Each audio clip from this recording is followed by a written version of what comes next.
put my hands up, I see Pastor again. Anybody say go Air Force? Don't say that. Now, as Pastor James said, don't wake up, don't laugh, because I'm going to make you laugh. As Pastor James said, it has been a privilege and honor to come here and to see all the things that God is doing at Grace, to see the transitions that are taking place, and just to see what God is doing and what He's calling for us this next season. It's been amazing. I'm so excited because, I'm seeing growth in the youth, and I'm used to speaking to them every Sunday, and some of them here are serving. I don't know if you guys are seeing, but they've been serving each Sunday this month. It's going to be a continued thing. And in fact, this evening they're doing their last training in the sound room, so we'll have youth serving in sound as well, as well as with the children. And so I'm excited. I'm extremely proud of them, and I just thank God for their hearts and just allowing this crazy guy to lead and guide them a little bit. So, as Pastor James said, he did steal my thunder. Today is my anniversary, my beautiful bride, and my love. I love her so much. Yeah. I always wanted to do that. But I'm excited to stand for you. If you missed it, last past Friday, we had our first youth-sponsored movie night. How many of you made it out tonight? It was awesome. An awesome time in God. We watched the movie The War Room, and it was amazing. That movie just is amazing. The amazing part about it, and I'm going to get to what I'm talking about today, is that what it does, this movie, and it just does something to your heart, especially when it talks about the power of prayer and how prayer changes things. And so one of our youth leaders, I'm not going to say their name, so don't ask, came text me and said, I was thinking about that, and I was thinking about the power of prayer and how prayer works, and especially how I need to be praying for our youth and how we deal with our youth, how we grow them, and how we be an extension of God's kingdom in their lives. In essence, she's saying that we are the Jesus that they need to see, and our actions, not just our words, dictate how they grow. And it amazes me, the leaders I have some amazing people around me helping out, leading, and what amazes me most is that they're not only just coming to serve, they are passionate about what they're doing. They're passionate about reaching the youth and really pouring into their lives. And I'm excited for all God's going to do and what He's doing. And that's Pastor Zane said, we're growing down in numbers, but I've seen them grow spiritually, and I'm proud of each and every one of them. Except Brady. No. That's my brother. So I want to talk to you guys about something today. And, of course, as pastors, we have to give a title to the sermon. So, I'm going to entitle it Missing Movement. Anybody ever served in the military? Okay. So you know what I mean when I say missing movement. And so I'm going to explain to you guys what it means to miss movement by embarrassing myself a little bit of my arrogance and cockiness as a young soldier. So I was in the Army. I got in and picked up things right away. Basic training, I got all intact, and I didn't have any ROTC experience, but I came in and I got sharp, and all of a sudden I was the platoon guy, I was in charge, I was the man. And so that went on, and I got a little ego started building up. And then I went to my first duty station, and I'm there and kind of got into things. I was a soldier of soldiers. I aced all my physical fitness tests. I was on formation on time. I worked early, finished my work by lunchtime. I was done, and I was getting commended by my supervisors. And I got to a point where I started getting a little cocky, a little ego said, yeah, I got this all together. I got to the point where the sergeant major was calling me, and this is unheard of in a lot of cases, an E2 private to come before the battalion and lead the battalion in physical fitness, or to lead the battalion marches for parades and so forth. It's not often heard. It doesn't happen, And so I got a little cocky, and I said, I got this together. And so one of the things they preach to us over and over and over and over again is being on time for formation and not missing a movement. Well, the saying goes in the military, if you're on time, you're late. If you're early, you're on time. So 10 minutes prior, 20 minutes prior, you're on time. Well, in my infinite wisdom, I said, well, I got this together. I know it's expected. I've already calculated and got it down to a T. When the sergeant major's going to call everybody to attention, and they'll see me running across the field, and I ain't got to a point where the last couple minutes, maybe 2 minutes prior, I was running across the field. It's pretty fast run. I was pretty fast running. I'm okay now, but I was running. I ran up the run formation every day, and I'd be there in attention, and nobody said anything. And I did this for a couple months.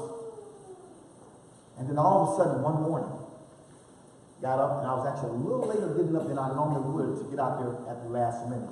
So I'm running out there to this formation, running across the field, and normally I see the battalion all standing around, because for that 10 to 15, 20 minutes prior, they would just sit there and just talk and just jabber about everything. And I kind of didn't want to hear that early in the morning. I just wanted to just come in the formation and run and do push-ups and sit-ups and stuff. So I run, and I look across the field, and I don't see anybody. I'm like, where's everybody at? I'm looking around, and I see the battalion, I see my sergeant major. I don't see my NCOIC, who's my commander in charge, who normally sits in his vehicle and not just in the formation. He's not even there. And I'm like, where's everybody at? And so I got, at that point, this cocky guy that was so cocky and thought he knew everything and who got complacent started getting a little nervous. I was like, uh-oh. Because I knew the ramifications of missing movement and what that meant as a soldier and what the ramifications for me would be when I got to talk to my supervisors in charge of me. So I'm looking around, I said, okay, I'm just going to go back to the barracks, and I'm going to get ready, and maybe if I go into the office and I'm there on time, and I cut everything on and get everything started, they won't give me a hard time. Of course, that didn't work out. I got in trouble.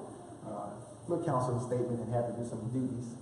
And anybody know about the Uniform Code of Military Justice, missing movement and so forth, you know what I'm talking about. So I had to do some stuff. But the point I'm making here is that, and I found out later on, actually, that they had went out to the Catholic, they had got on the bus, the people who were there 10 to 20 minutes prior, they went out to the Catholic church out there in Vicenza, Italy. I was in Italy at the time, I should have said that. But they went out to the Catholic church, and there's this big run trail out there in Vicenza, Italy.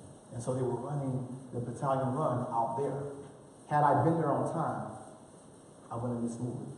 But the point I'm making of this is that I missed movement because I got cocky, I got complacent, or I got to the point where I said, I got it all together, and I know what's expected, I'm the man, I'm getting praises from the supervisors. And how many of us been in that place where, you know, you kind of get comfortable and say, you know what, hey, I got this taken care of, and then all of a sudden something happens, and you're like, oh man, I got a little too ahead of myself. And it's the same way in our lives. You know, we get so accustomed to our day-to-day interactions, what we're doing, how life works, when are we going here, when we're going there, church, kids' school, church, kids' school, and then until something just gets set in our lap, it throws us off. We get to a point where we get complacent and we say, I'm comfortable. We try to fit life into a box and say, you know what? Everything is squared away in my life. I got it all together. I know where all the pieces fit. But we don't make room for the things that come outside of it. And it's extremely important in that sense when it comes to God. Because a lot of times in our life, one of the worst things we can do, and we do it often, is put God in a box. In the box that we want to fit him in. This is who he is. This is how I'm supposed to do this. This is how this goes. And then when God does something totally different outside of what we can ever, in our comfortability, we kind of get uneasy about it. But the thing is, God is the God who never changes, but he's always pressing us and pushing us and speaking into our lives and doing things in our life and trying to move us into what he got for us next. Because his plans and promises and his thoughts, as the Bible says in Isaiah, is higher than ours. But a lot of times we say, well, if it doesn't look like this, if it doesn't sound like that, that's not holy.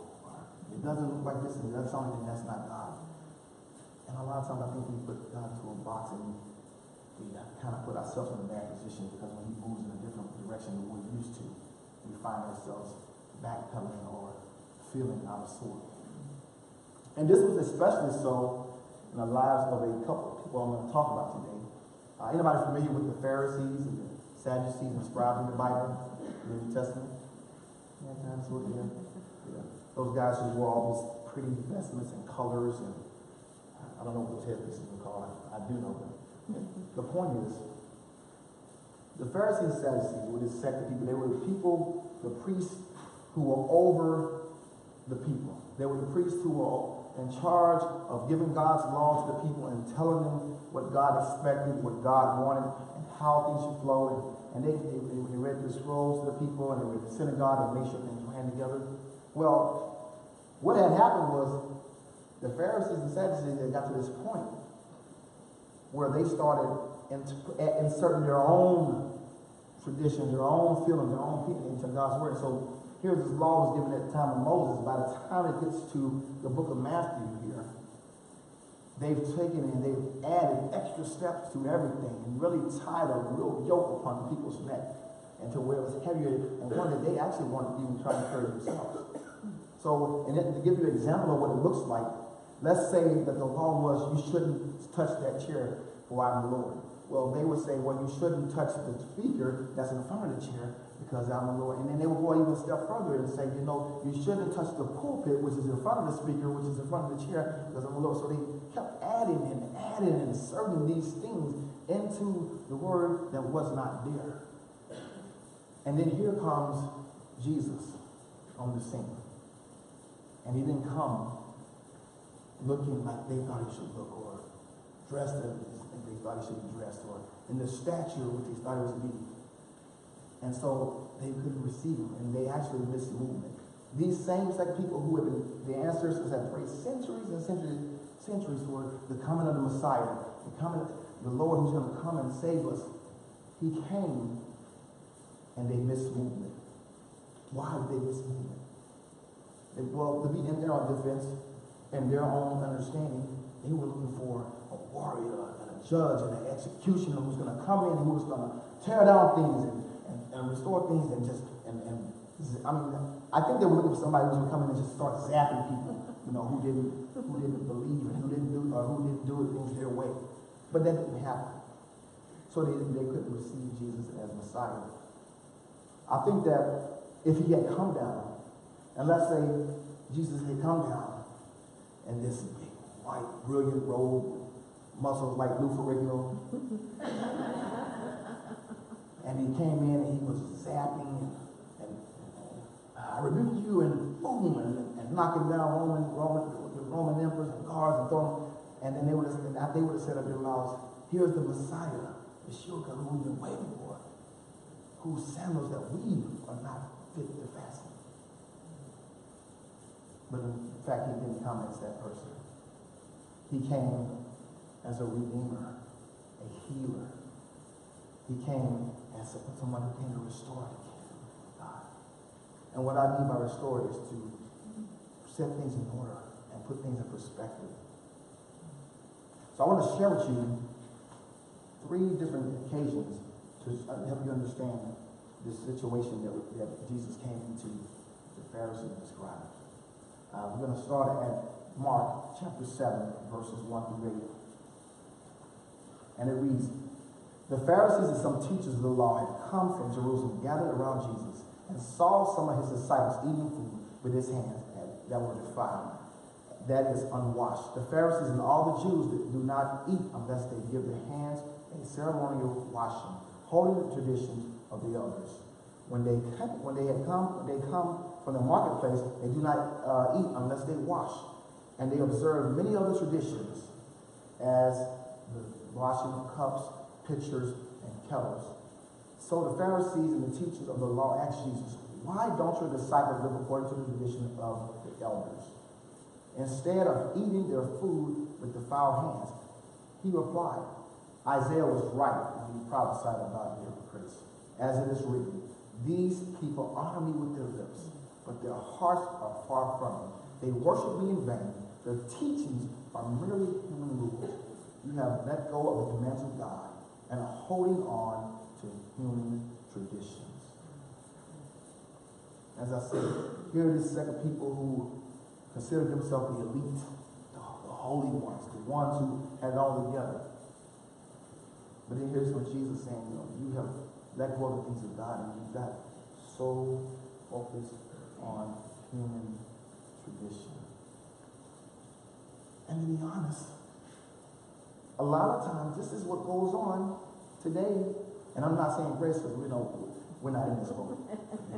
But today in the body of Christ, people have got so focused on human traditions that they forget the things of God. And because this thing happened, we miss movement of God. We miss what God is trying to do, what he's saying, what he's calling for in this next season. New and incredible ways he's given us to reach the masses. Because we get accustomed to our human traditions. I can speak about these traditions because I grew up around tons of traditions in church. In fact, my mom and dad, of course, they divorced when I was 9 years old, so my dad would pick us up on the weekends. And he would take us up, but Dad had other things he had to do, so of course my dad, and I love him to death, would just send us with, he had 9 siblings, he had 5 sisters and 4 brothers, so we would go over to somebody's house each weekend because everybody had 3 or 4 kids. And he wanted us to go play with our cousins, and we were excited as kids, we didn't think nothing about it, but we would go over. But in that time, all of my aunts and uncles were a part of some other denomination besides what I was. So I was going to the Baptist church as a kid. I think I went to, but they were every other denomination name. So they were Presbyterian, Pentecostal, Holiness. One was even Jesus Christ, Church of Jesus Christ of Latter-day Saints. And then the list goes on. A Methodist, and there was one who was Nazarene from the Church of Nazarene. And so I went to all these different churches growing up because you still had to go to church. If you went, my family was that type of family that everybody went to some different places. But if you came to their house, you were going to church. So in that, I think God was preparing me for later on because I got to see all these different things being done, the different ways of service, the different ways of how things are done in different churches and the different traditions of the church. But one thing that the Lord spoke to me even as a young man was these ways and traditions, they're fine, they're great, but they're not the main thing. And he spoke to me early on, keep the main thing, and that's me. And so what happens here, like we see the Pharisees and scribes, they become so focused, they become so accustomed to human traditions that they have forgot the commands of God. Most of what they said and did were based on human traditions and their personal feelings. And sometimes, like I said, in the body of Christ, we miss out on great things that God wants to do because the focus is primarily on traditions rather than relationship, something that Pastor James speaks of all the time. He speaks of relationship. And why does he speak of that? Because that's the thing that transforms lives. The power of God working through relationships with godly people, not, as some of the churches are wearing a white suit on first Sunday for communion. Anybody ever had that happen? Anybody that doesn't that when they were younger? You had to wear a white suit on first Sunday. I was a junior deacon, so I was one of the people who passed out communion, so I had to wear a white suit. These traditions, and truly they have nothing to do with the Bible. Or wear, what you should wear. You need to wear pants, you need to wear a shirt, and then if you don't wear it, you're not holy. And that's nothing to do with God. In fact, just a quick story. This is outside. I didn't even think about saying this, but we had a guy when I was young at the Baptist church. He could sing like a bird. And the first time he got to sing, you could hear the people whispering, "What is this guy doing up here with shorts on? Who does he think he is? What is he doing?" But then the guy opened his mouth and he had this most beautiful, anointed voice. And they were so focused on him with his shorts on. But then when he began to sing, he began to convict hearts and touch lives. And come to find out later on, Brother Jerry actually has some type of phobia or some type of thing about wearing pants, and he just couldn't deal with it. He would overheat, and he would even break out in hives. I don't know what that's all about, but he would break out in hives just from wearing pants. I don't know. So he never wore pants his entire life. But the people were so focused on his outward appearance, they didn't see his heart. This guy who had a passion to sing for Jesus, this guy who had a passion to glorify him, and he actually went on, and they went on to be an awesome worship team and do concerts all around the state of Florida, and it was pretty awesome. But I want to move on to this next slide of scriptures. It's yet another situation here where the Pharisees and people in the synagogue wanted to point fingers at Jesus. So this is Luke chapter 13, verses 10 through 17. One Sabbath day, as Jesus was teaching in a synagogue, he saw a woman who had been crippled by an evil spirit.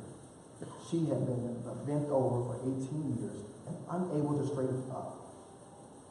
When Jesus saw her, he called her over and said, "Dear woman, you are healed of your sickness." Then he touched her, and instantly she could stand straight. How she praised God. But the leader in charge of the synagogue was indignant that Jesus had healed her on the Sabbath day. And here's him speaking now. "There are 6 days of the week for working," he said to the crowd. Come on those days and be healed, not on the Sabbath." But the Lord replied, "You hypocrites, each of you works on the Sabbath day. Don't you untie your ox or donkey from the stall on the Sabbath and lead it out for water? This dear woman, a daughter of Abraham, has been held in bondage by Satan for 18 years. Isn't it right that she be released, even on the Sabbath?" This shamed his enemies, but all people rejoice at the wonderful things he did.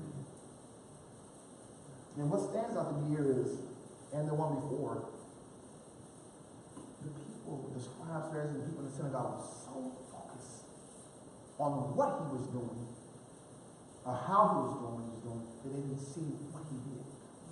Here Jesus had healed this woman, a daughter of Abraham, one of their people, who had been stricken, bent over for 18 years in bondage by Satan.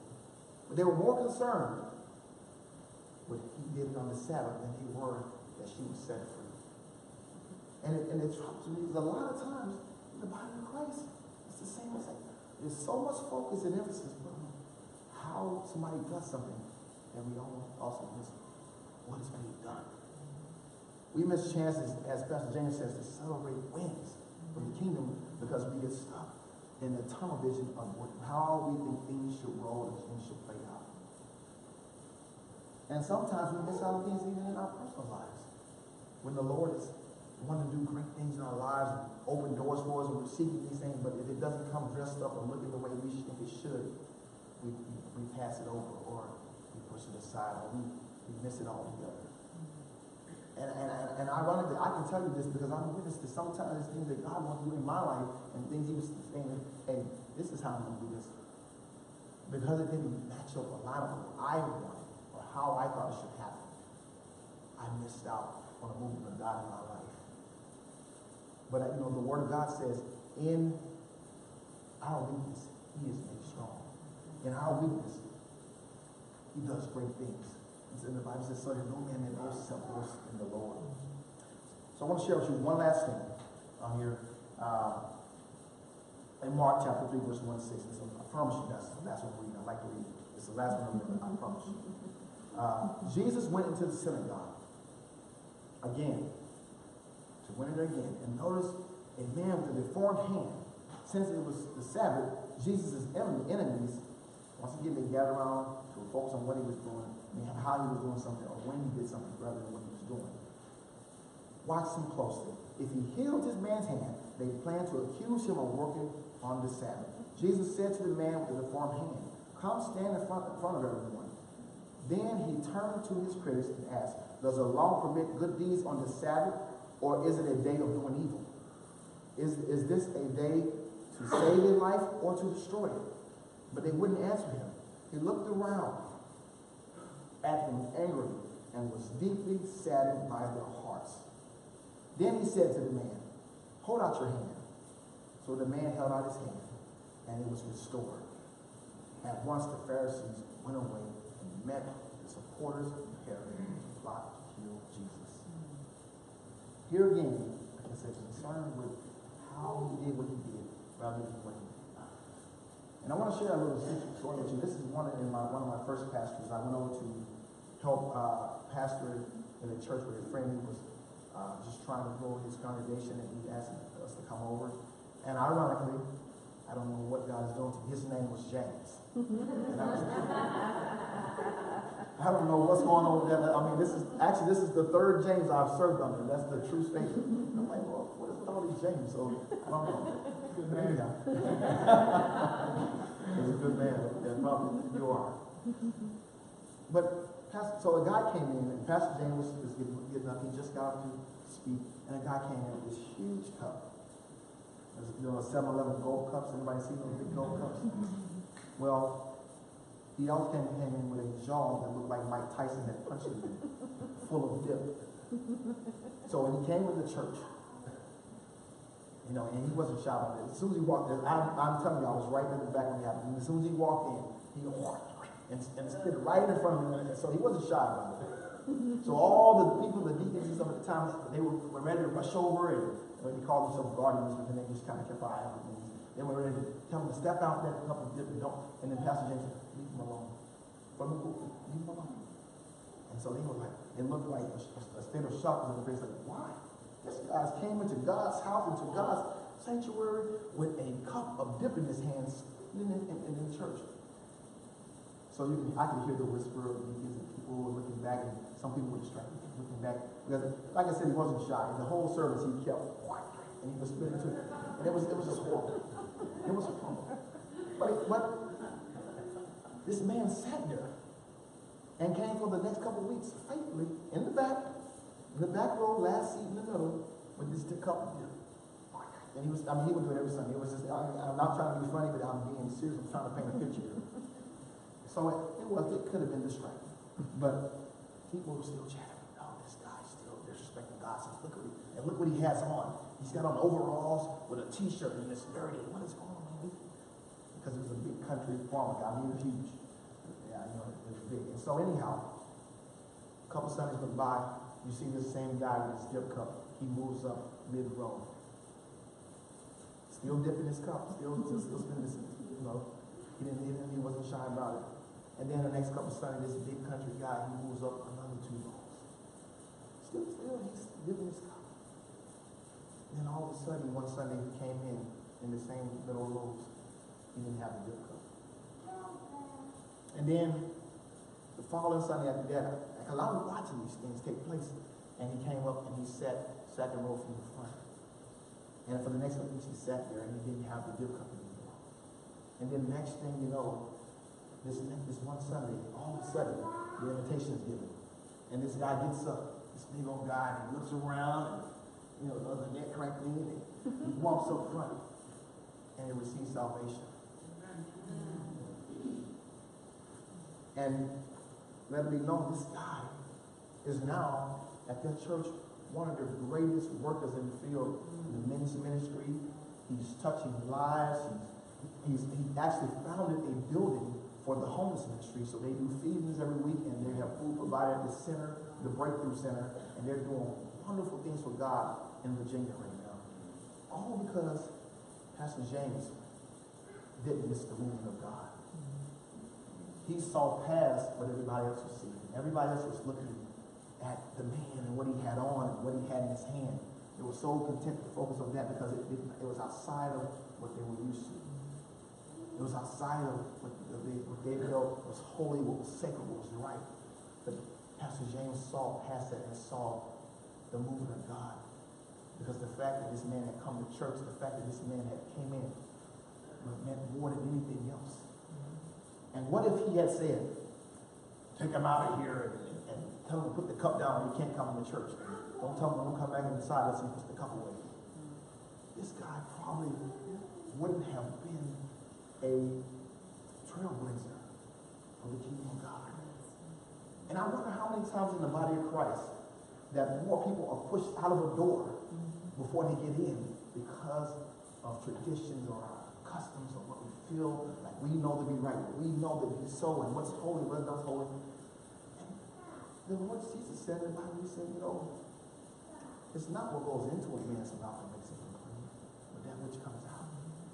And sometimes, let's be honest, in the body of Christ, what comes out of our mouths about our feelings, about what we feel is holy, is not always clean. And it doesn't build up and restore. It doesn't redeem. It actually tears apart or pushes people away. But they had a preference. And it kind of brings me to my first point. We all have preferences. We all have things that we prefer, one thing or the other, or how we think things should be done, or what makes us comfortable. And there's nothing, let me just say there's nothing wrong with having preference. Nothing wrong with having personal convictions. Nothing wrong with seeing things and preferring things to be a certain way. Because that's just what you like. That's great. But preference becomes a bad thing It becomes something wrong when it gets in the way of God.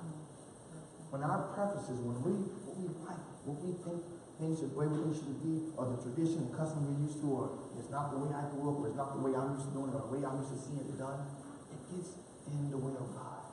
And it gets in the way of God when you cut fascists. You know, then when if a person comes to the church and they're not, like I said, this is someone came in these big overalls. I thought it was cool actually, with a t-shirt on, and you know, they were dusty, looked like he just came off the track out in the field. Who cares? So he didn't come in a three-piece suit, or he didn't come in a shirt and slacks. But he came. And that's the most important thing. He came. He came. So, in this, talking about this, preference, the same thing went on in Jesus' day.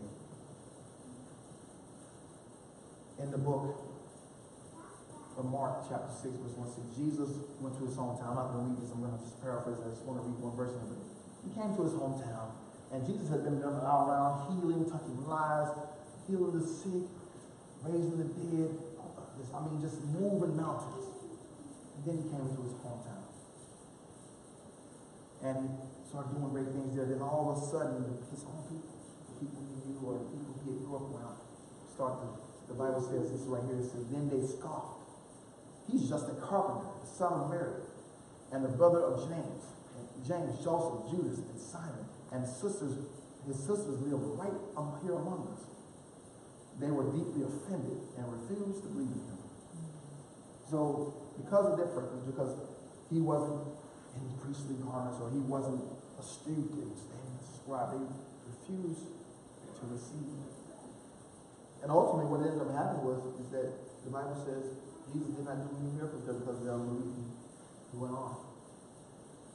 And I wonder, sometimes in the church when we get so comfortable, so how things should go, that when God is showing up and doing something, and we miss it. We miss it because, so who's doing it? Oh, look at this. Who's this guy? Who does he think he is? Or what? It's not what I'm used to. That's not the way we do it. And sometimes those very attitudes, like I said, it causes us to miss things of God, but also it can cause us to miss God moving in our lives. I can't tell you the number of times that some random person that I had no clue, who did not look like somebody who would say what they said to me, who did not fit the mold of somebody who would be given a prophetic word to me, came up to me. I've had a child say something to me. I've had a guy who, and this is the truth, missing every teeth in the front of his mouth, and come up to me, and he didn't. It didn't look like he could say much. He was actually looked like he was intoxicated, but he wasn't. He was sick. So come say to me, hey, this is what God. I feel like I don't know why I feel like telling you, but God said this. And and had I said, you know what? Who is this guy walking to me? I don't want anything else to say. I've seen this guy around the way. He's in our neighborhood. He lives here. He's the homeless guy who's always out there. He's always giving nickels and quarters and asking for dollars. I even gave him a couple of dollars because I knew the guy. Because I gave him a couple of dollars for him. What if I said, you know what? Who is this guy to tell me something? Does he think he is prophesying? But this is exactly what happened here. They knew Jesus as the carpenter, Joseph and Mary's son, and he was out, and he'd been in there, he grew up around it, and he was, who is he to come doing this thing? Who is he to do all, come here doing, saying all these things, doing all these things? Isn't that the job of the priests, the scribes, and the Pharisees, and the people in the synagogue? That is not his place. So they missed out on the movement of God because of it. Point 2. Don't become so focused on the man that you miss the message. Sometimes we can become so focused on who's giving the message or how things are happening in our life that we miss out on what God is doing. We miss out on things that could change our lives drastically. We miss out on things that can change the church drastically. Things that can open doors because we're so focused on men that we miss the message. And the primary example of this is when I was a young pastor, I had a friend of mine who was in the church, and I talked with him. He was actually a good friend of mine, so I talked to him. He said, hey man, I want you to come speak at my church one Sunday.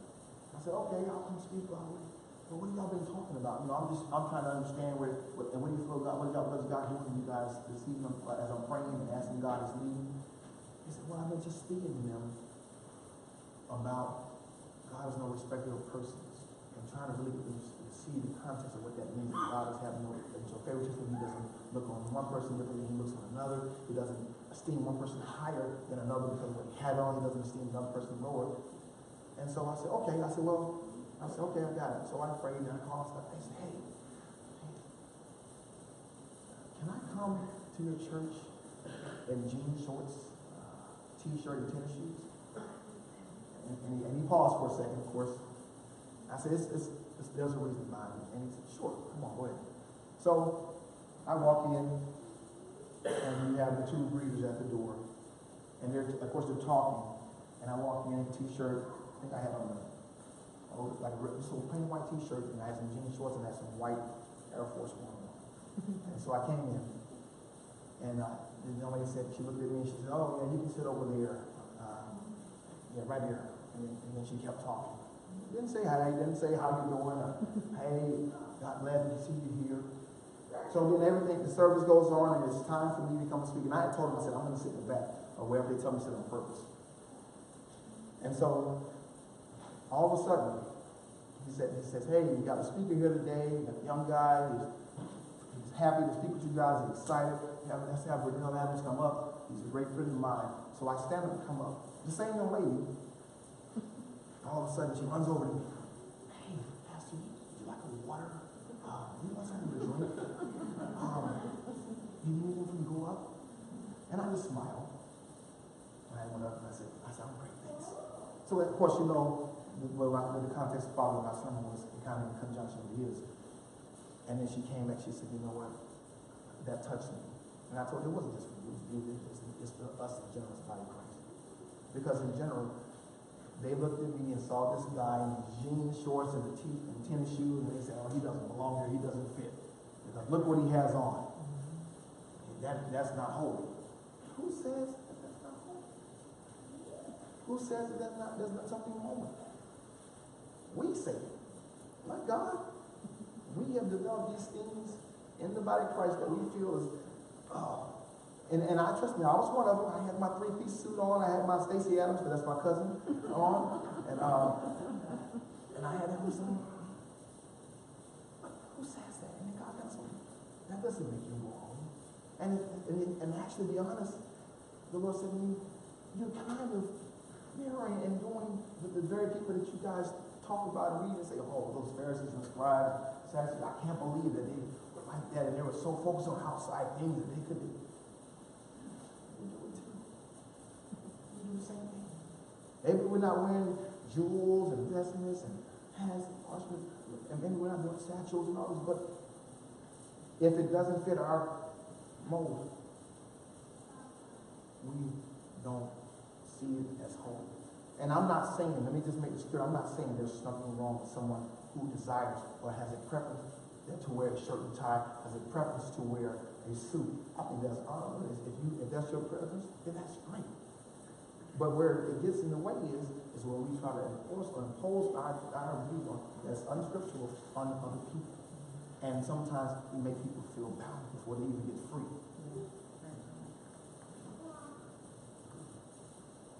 I've got a quote, something I want to share with you. And something that God gave me. A person, and it says, a person who truly thirsts and hungers for the word of God does not gauge it by the stature or status of the person giving it, but rather by the message itself. Truth stands on its own. It doesn't need a title, position, or weight of man to compliment it. Supplicant the man. Listen and look intently for the message. And it goes back to what I'm saying. Some may say, oh, I prefer Pastor James' preaching, or I prefer to listen to Joel Osteen's preaching. Now, if you say that, if you agree with that, I'm going to have the questions. So I'm going to leave that there. But anyhow, or I prefer this, or I prefer Pastor Renell. And we can get so focused on I prefer this person or that person that we can miss God speaking something to our lives. We can miss a movement. Because when God is always moving, He's always speaking, He's always speaking to our lives. But are we listening? prime example is a guy who I think is awesome. He has this ministry called Life Without Limbs. But he's not packaged in the way you think he would be. His name is Nick Vujicic. I want you to see Nick Vujicic here. Anybody know who Nick Vujicic is? Anybody ever seen him? Amazing man of God. He's phenomenal. I love him. But Nick, as you can see, has no arms, no legs. In fact, just a little bit snippet, a synopsis of Nick's story. Nick grew up, he was born that way with no arms, no legs. And so he had this heart and everything. But when he got about 6 years old, going to school, the kids were bullying him, they would talk about him, he was picked class, he was given a hard time, he could hear the chatter about him having long. It was just a very bad experience for him. That was because of what the people weren't used to, and so and they were kids. But the point was, here this guy Nick got to a point where he was at 10 years old, he started thinking about taking his life. How do you imagine this life? A 10-year-old kid want to take his life? Or imagine when your own kids thinking that way because kids think that way. It hurts, right? It doesn't feel good. But this kid who came as a gift from God, a true gift from God, people, they couldn't see that. They were so focused on his stature, on what he did, what he lacked. They didn't see how much he had to offer. So then Nick grows up and he makes a decision. His parents thought he makes a decision. You know what? I'm not going to let this limit me. I want to do everything that everybody else does. In fact, he plays golf, he snowboards, he skates. He's on a skateboard, he skis. He does pretty much everything. He plays soccer. I mean, you got to see him. He's awesome. He's moving around. He's moving pretty quick. He's awesome. And then his family out in California speaks to him and says, hey, you know what? God can use you. You should not let your disability limit you. God could use you. So praise God. And it motivates him, and he starts his ministry called Life Without Limbs, which is up to over 50 countries. And it's over millions of people, and reach lives and touch people, and it inspires so many people who have a handicap that they're not limited by it. But what if Nick had said, nobody's going to receive me, nobody's going to look at me, no one's going to take me serious because of my disability? I'm going to miss the movement of God. Pastor James has been talking about the series, and he's been talking about facing the giants. And he's been talking about David. And Samuel could have missed the movement of God. When the Lord said to Samuel, hey, because all these guys came for him, big brute brothers with David, 7 brothers, and they were looking awesome. And then here comes David, this little guy in there. And then Samuel said, well, he doesn't look like what the people perceive to be a king. He doesn't fit the mold. So I don't know, Lord, are you sure about this one? It's the will of God. But he's obedient to God, of course, and we know the story. But how many times does that happen that we get so focused on appearance, so focused on the outward things that we miss the heart? The Pharisees and scribes know better, and that Jesus said to them, called them whitewashed tombs. He said, you clean the outside of the dish and cup, but you need to first clean the inside of the dish and cup, that the outside may be clean also. You need to purify your hearts first. Then worry about the outward, because if this is good in here, then it's going to reflect on the outside. If this looks good out here and this is ugly, then what's in here is going to come out. It's going to change what this looks like in here. So my last point for you guys. I promise I'm going to go 2 more hours. Just 2. Pastor James told me 2. Last point. Comfortability is the breeding ground for complacency. And you're probably saying, what do you mean by that? Comfortability is the breeding ground for complacency. There's nothing wrong with knowing and having things flow. For instance, as a prime example, we know there are certain events on the calendar year that we know every year that we are going to do as a family here at Grace. That's awesome. And I think it's amazing because I'm anxious and I'm excited and I'm kind of enthusiastic. I want to play all parts, but I'm Journey to Bethlehem, but I know I can only do whatever my boss tells me to do. But I'm excited about it. And I know it's something that's been going on, and I'm hearing all these great stories, and I'm going out and talking to people in the community, and they're talking about, oh yeah, that church that does the journey, the Bethlehem thing, the journey. And so I'm hearing these things, and so I know it's an awesome thing. But where comfortability comes a problem is that in between those things we have sin. If we say, oh, I don't know about that, that's outside of what we normally do, or that's outside of what I'm used to, or outside of what I would like to participate in, or it's a will of God, out of comfortability. But it also can be a place in our life that we miss comfortability, because we get used to checking boxes. Go to work, I make my tithes, I come to church, I pray, I go to the feeding ministry on Wednesday, and I attend this Bible study on this day, and I've done all the things. I've checked the box. I've checked the box. Check the box. And that's nothing wrong with that, because there's a comfort in that, or where it comes from. But checking the box sometimes confines us to a box, and it limits us. Limits us in our personal lives, it limits the body of Christ and what that can do. And, and I always say, you know what, I don't typically like to check boxes. I'm more of a, if you know me, more of a free-spirited person. I like to just let God move. I know what's expected, but I like to let God move in my life. That's me personally. So my thing is, I said, the boxes, if I'm going to check boxes, if I'm going to do this thing that I say I don't like doing, here, the boxes I would like to be checked. I like to be feeding and giving to the homeless, fulfilling the Great Commission, spreading the gospel of Jesus Christ, as the Bible says, to Jerusalem, Judea, Samaria, to the uttermost parts of the earth. Visiting and praying for the elderly, praying for the sick, praying for the salvation of those incarcerated, or those who are on the low end and lost, helping local missions, seeing someone in need, fulfilling it, being a shoulder for my fellow brothers and sisters in Christ. Sometimes it don't happen often. A lot of, it used to be a time when I was younger, I could see people and they would just share their lives with each other. And, oh, I'm going through this, and this is going on, but that doesn't happen. And they pray for each other, but it doesn't happen typically now, because if I were to say, hey, Sister Aisha, I'm going through this, and this and that, this is what's going on in my house, and this is going on, then what typically happens? Okay, girl, all right, I wish you well. Hey, Sarah, let me tell you what such just told me. They got this going on in their house of this. Can you believe it? But if I want to check the boxes, these are the boxes I want to check. These are the things I want to check. I want to be fulfilling the mandate given to me by God. I'm great with knowing I need to go to work, knowing I'm going to church, when I'm going to do ministry, when I'm supposed to do service with my wife, make sure I check out the box of my honey-to-do list she gives me, and so forth. But I'm not great when it becomes a place where my mind is so focused and entrenched on that, I miss out on the opportunity of God. Last thing I want to share with you guys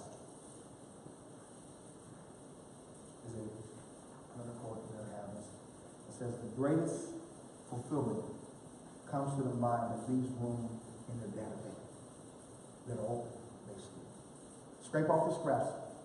Scrape the scraps off the plate so that God can serve you. The know-it-all in reality lacks wisdom. But the empty mind has made a critical discovery.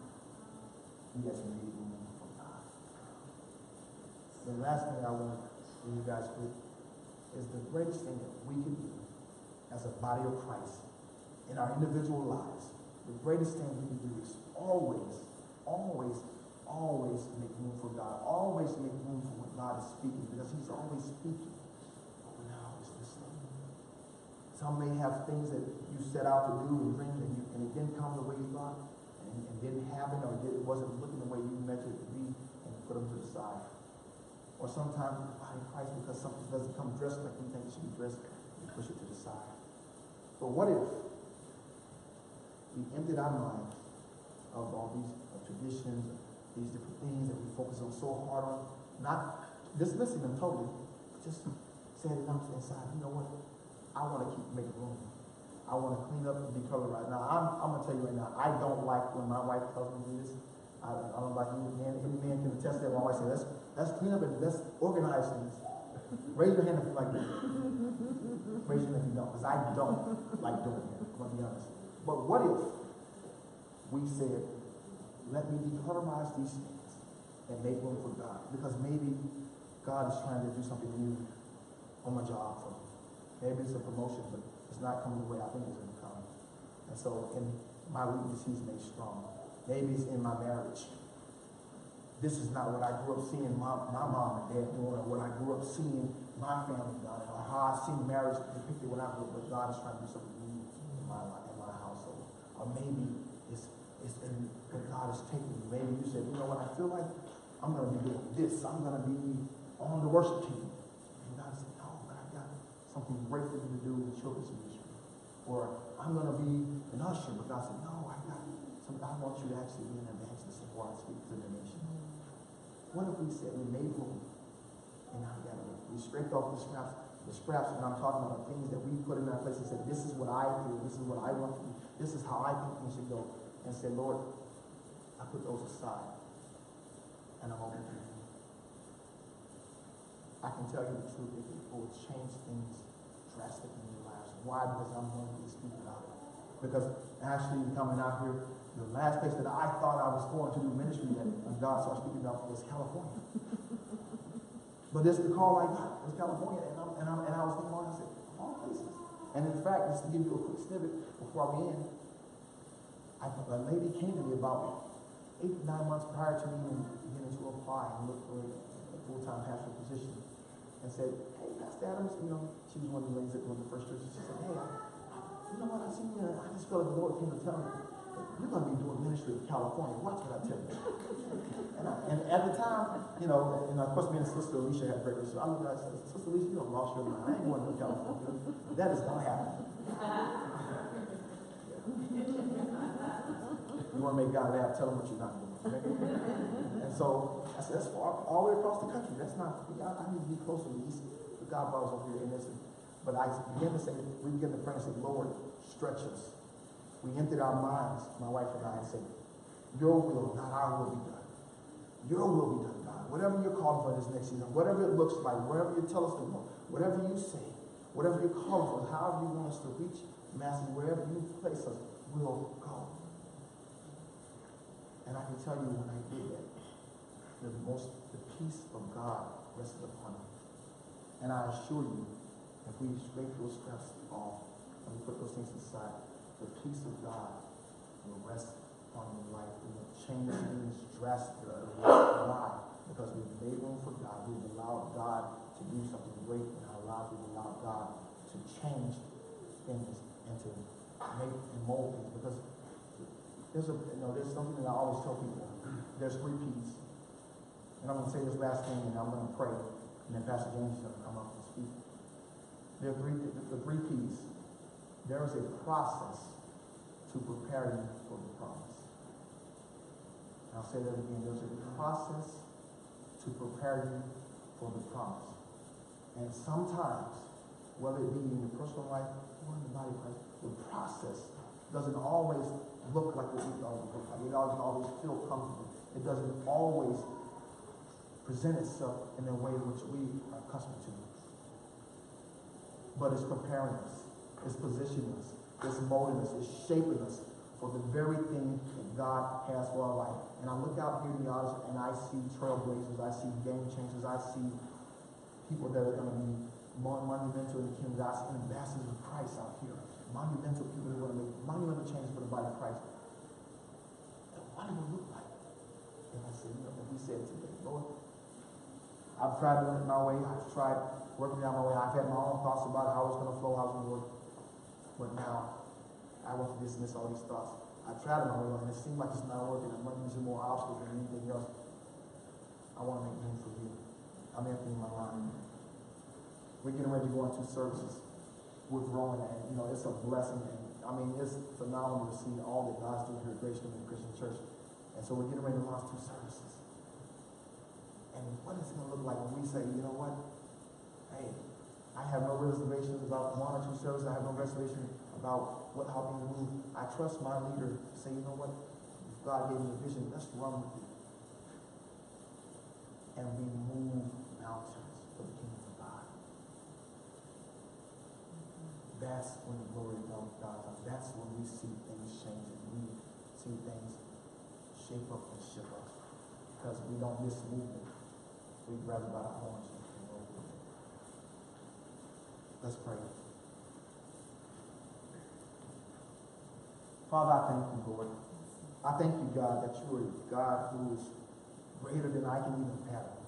Your glory and your power reigns and endures through all generations, God. And I just thank you, Lord, that, Lord, you're doing such great and amazing things here at Grace Community Christian Church. I thank you that you're even moving great and tremendously in the lives of each and every individual sitting here, Father.